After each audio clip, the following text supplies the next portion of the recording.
Hello बच्चों, कल मैंने आपको चल कुंडल धारा मापी के बारे में बताया था, जिसका सिद्धांत, संरचना और धारा सुग्राहिता और वोल्टेज सुग्राहिता ये सब मैंने आपको बताया था। आज हम चल कुंडल धारा मापी का उपयोग पढ़ेंगे कि चल कुंडल धारा मापी का अमीटर के रूप में किस प्रकार से उपयोग किया जा सकता है। बच्चों, अमीटर आप जानते हैं क्या होता है? अमीटर वह यंत्र है जो वैद्युत परिपथ में प्रवाहित धारा को एम्पियर में नापता है। ठीक है ना? एमीटर यानी कि अमीटर वह यंत्र है जो परिपथ में प्रवाहित वैद्युत धारा को एम्पियर में नापता है। विद्युत धारा आपकी मूल राशि है और उसका मूल मात्रक है एम्पियर। ठीक है? अब ये देखिए बच्चों, इसके लिए हम गैल्वेनोमीटर का प्रयोग करते हैं, यानी चल कुंडल धारा मापी का प्रयोग करते हैं।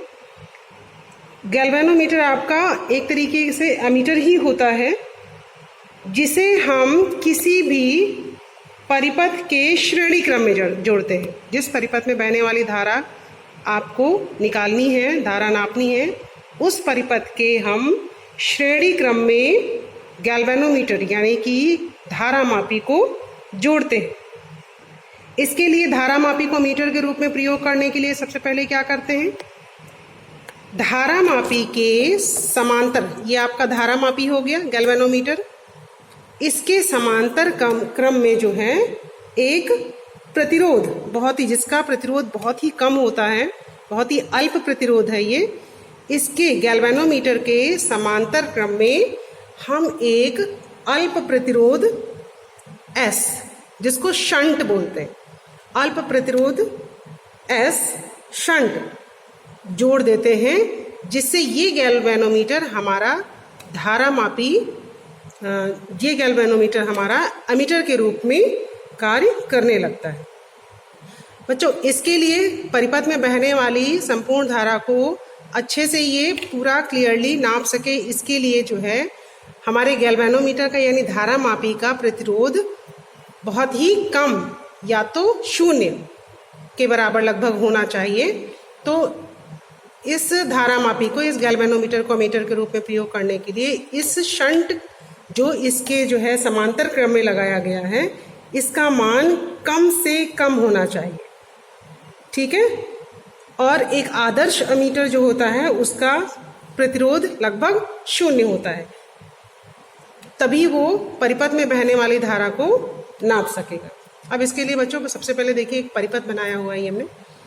यहाँ पे गैल्वेनोमीटर है, इसके समांतर क्रम में ही हमने एक अल्प प्रतिरोध S शंट कर दिया है। ये G ये बता रहा है कि ये हमारे गैल्वेनोमीटर का प्रतिरोध ये है।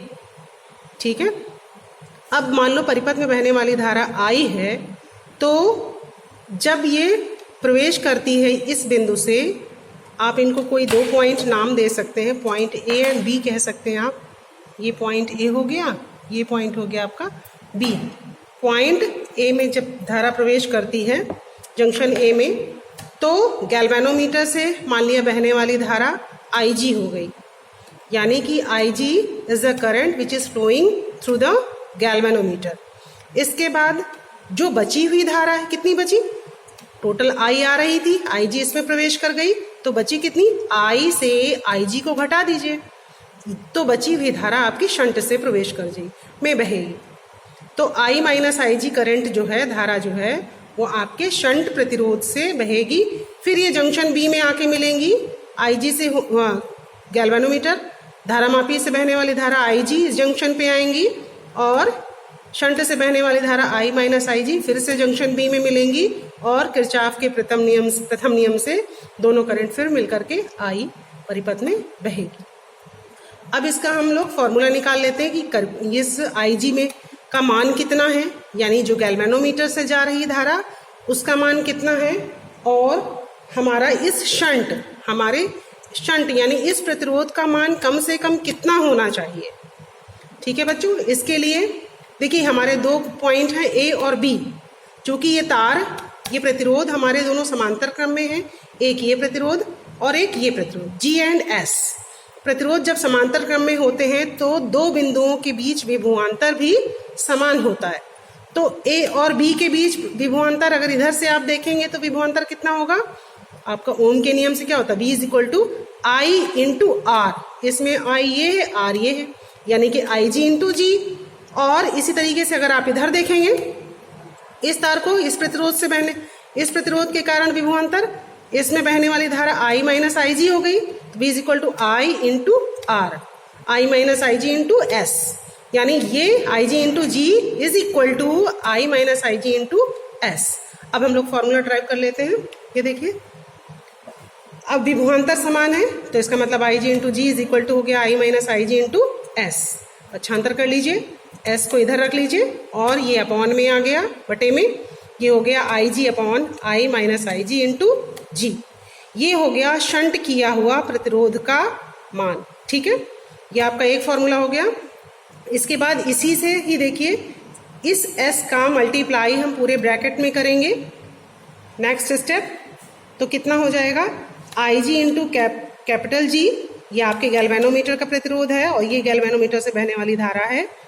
इसका मल्टीप्लाई किया तो ये हो गया आई into S minus I G into S. पक्षांतर कर लीजिए, आई जी वाले टर्म एक तरफ कर लिए, ये नेगेटिव है, इधर आया तो पक्षांतर होकर के पॉजिटिव बदल जाएगा, तो आई जी उससे कॉमन ले लिया हमने, तो ये हो गया आपका कैपिटल जी प्लस एस, और ये हो गया आपका इधर बचा केवल आई इंटू एस।